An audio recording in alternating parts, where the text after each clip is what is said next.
तो कैसे दोस्तों, स्वागत है आप लोग का हमारे नए वीडियो में। तो आज हम शुरू करने जा रहे हैं क्लास 7 के बुक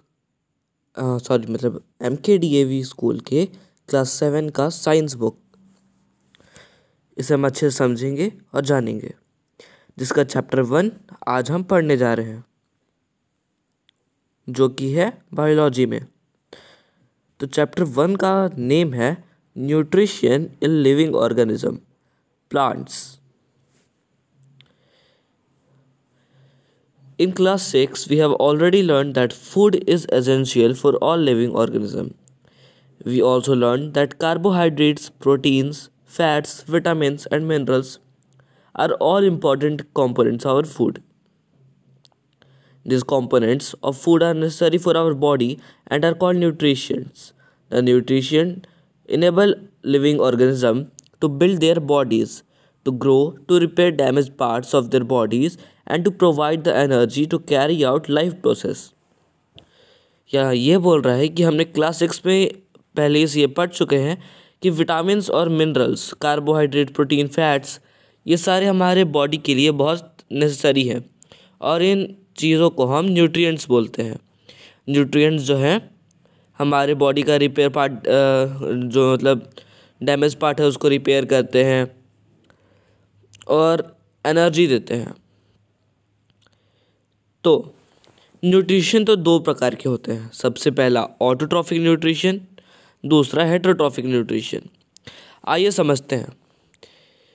तो ऑटोट्रॉफ, ये वर्ड कहाँ से निकला है? ये वर्ड निकला है ग्रीक से। क्या? ग्रीक से। ग्रीक में ऑटो का मतलब सेल्फ होता है और ट्रॉफ का मतलब न्यूट्रिशन होता है, मतलब self nutrition. All green plants and some bacteria are autotrophs, मतलब जो अपना खाना खुद बनाते हैं उन्हें ऑटोट्रॉफ बोलते हैं। जैसे प्लांट्स, वो फोटोसिंथेसिस करके अपना खाना खुद बनाते हैं, और कुछ बैक्टीरिया भी ऐसे होते हैं। अब आते हैं हेटेरोट्रॉफिक न्यूट्रिशन पे। ग्रीक में इसका मतलब होता है हेट्रोन, मतलब एन और अदर, मतलब अदर न्यूट्रिशन। हेटेरो का मतलब अदर और ट्रॉफिक का मतलब न्यूट्रिशन। तो अदर न्यूट्रिशन, जो एनिमल्स दूसरे एनिमल्स या प्लांट्स के द्वारा या किसी और जीव जंतु के द्वारा अपना न्यूट्रिशन लेते हैं, उन्हें हम कहते हैं हेटेरोट्रॉफिक न्यूट्रिशन। तो जैसे कि आप देख सकते हैं कि यहाँ मोड्स ऑफ न्यूट्रिशन के फ्लो चार्ट बनाया हुआ है। फ्लो चार्ट में क्या लिखा हुआ है, चलिए पढ़ते हैं। मोड्स ऑफ न्यूट्रिशन, जिससे हमने दो भाग में बांटा है। सबसे पहला ऑटोट्रॉफिक न्यूट्रिशन, दूसरा हेटेरोट्रॉफिक न्यूट्रिशन। ऑटोट्रॉफिक न्यूट्रिशन में आ जाएंगे ऑल ग्रीन प्लांट्स, और हेटेरोट्रॉफिक न्यूट्रिशन में animals, man, non green plants. ये आ गए हेटेरोट्रॉफिक न्यूट्रिशन में। अब आते हैं हेटेरोट्रॉफिक न्यूट्रिशन को हमने तीन भाग में बांटा है। सबसे पहला सैप्रोट्रॉफिक न्यूट्रिशन, पैरासाइटिक न्यूट्रिशन और होलोजोइक न्यूट्रिशन। तो सैप्रोट्रॉफिक न्यूट्रिशन में आ जाते हैं fungi, mushroom, bread, mould and some bacteria. Parasitic nutrition में आ जाता है डॉडर। होलोजोइक में अमोइबा और मतलब अमीबा और ह्यूमंस। चलिए पहले डू यू नो पढ़ लेते हैं। Do you know, Euglena is an organism that shows both autotrophic and heterotrophic modes of nutrition.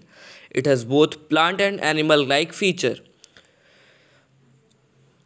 मतलब एओग्लेना एक ऐसा ऑर्गेनिज्म है जो दोनों चीज़ करता है। ऑटोट्रॉफिक न्यूट्रिशन भी लेता है और हेटेरोट्रॉफिक भी, जो अपना खाना कभी कभी खुद से भी बनाता है और कभी कभी दूसरों पर भी निर्भर होता है। तुमने क्या पढ़ा था? हेटेरोट्रॉफिक न्यूट्रिशन में आ जाते हैं saprotrophic nutrition, parasitic nutrition and holozoic. उसके बारे में हम आगे डिटेल में बात करेंगे। सबसे पहले समझ लेते हैं photosynthesis, food making process in plants.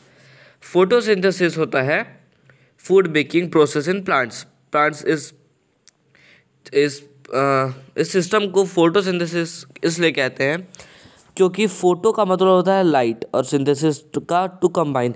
Light को कंबाइन करके अपने फूड बनाने को कहते हैं फोटोसिंथेसिस।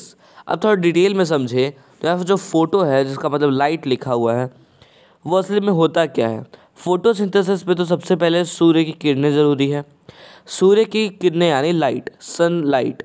सनलाइट में एक एलिमेंट प्रेजेंट होता है जिसका नाम है फोटोन। फोटोन आता है फोटोसिंथेसिस में, इसलिए इसका नाम होता है फोटोसिंथेसिस। अब देखिए इसका इक्वेशन देख लीजिए, carbon dioxide plus water, sunlight by chlorophyll, carbohydrate plus oxygen, ये हो गया फोटोसिंथेसिस का इक्वेशन। अब आते हैं रॉ मटेरियल्स फॉर फोटोसिंथेसिस। तो रॉ मटेरियल दो होते हैं फोटोसिंथेसिस के लिए, वाटर एंड मिनरल और carbon dioxide. Water and mineral मिलते हैं प्लांट को सॉइल से और कार्बन डाइऑक्साइड मिलता है एयर से। अब हम डिटेल में बात करते हैं वाटर एंड मिनरल का। These are absorbed by the roots from the soil. From here, water and minerals are transported to other parts of the plant by the vessels. Vessels are tubes that run throughout the root, the stem, the branches, and the leaves. You will learn more about this in chapter 8. तो water and mineral तो plant को मिल जाते हैं, लेकिन ये plant की leaf तक पहुंचते कैसे हैं। तो प्लांट की रूट या प्लांट की पूरे बॉडी में वेसल्स होते हैं। जैसे हमारे बॉडी में वेन्स होते हैं, नस होती है, वैसे इनके बॉडी में वेसल्स होते हैं। तो वेसल्स के द्वारा रूट में वेसल्स होते हैं। वेसल्स विटामिन एंड मतलब वाटर एंड मिनरल्स को लेते हैं और लीफ तक पहुंचाते हैं। समझ में आ गया। अब आते हैं कार्बन डाइऑक्साइड पे। Plants take carbon dioxide from the atmosphere. Carbon dioxide enters the leaves through tiny pores present on the surface of leaf stomata. Such pores leaves